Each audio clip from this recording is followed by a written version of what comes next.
Alors, on va parler de la complémentarité des protéines végétales. Donc, je sais que pour les personnes qui mangent peu ou pas du tout de viande, et on entend régulièrement donc, que les protéines végétales ne sont pas bonnes pour le muscle et qu'il faut donc consommer des protéines animales. Je sais aussi que régulièrement vous avez envie de leur répondre. Tu me fais chier!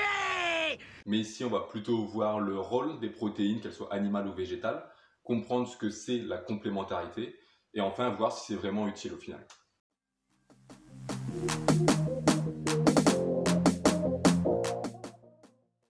Qu'est-ce que le rôle des protéines? Donc ça rapidement, donc le rôle des protéines, donc déjà une protéine est composée d'acides aminés, il y en a en tout 22 qui sont protéinogènes, et parmi ces 22 acides aminés, il y en a 8 ou 9, donc selon l'âge, qui sont considérés comme essentiels.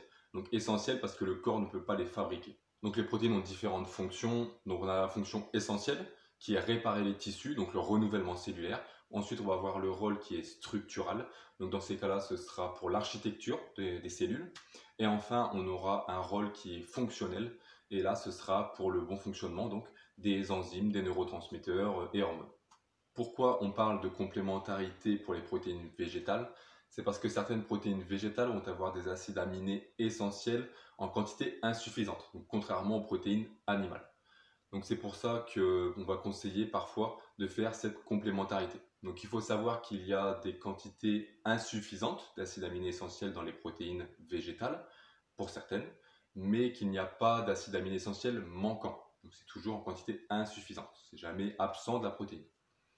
Donc on a l'exemple des légumineuses avec la méthionine, et on a aussi l'exemple pour les céréales avec la lysine. Et d'ailleurs, on remarque que la complémentarité pour les acides aminés essentiels des protéines végétales est parfois faite via différents plats. Donc, par exemple, on a le couscous avec les pois chiches. On peut avoir aussi les haricots rouges avec les tortillas de maïs, le riz avec les lentilles, ou même le houmous, donc qui est composé de purée de pois chiches avec une purée de sésame.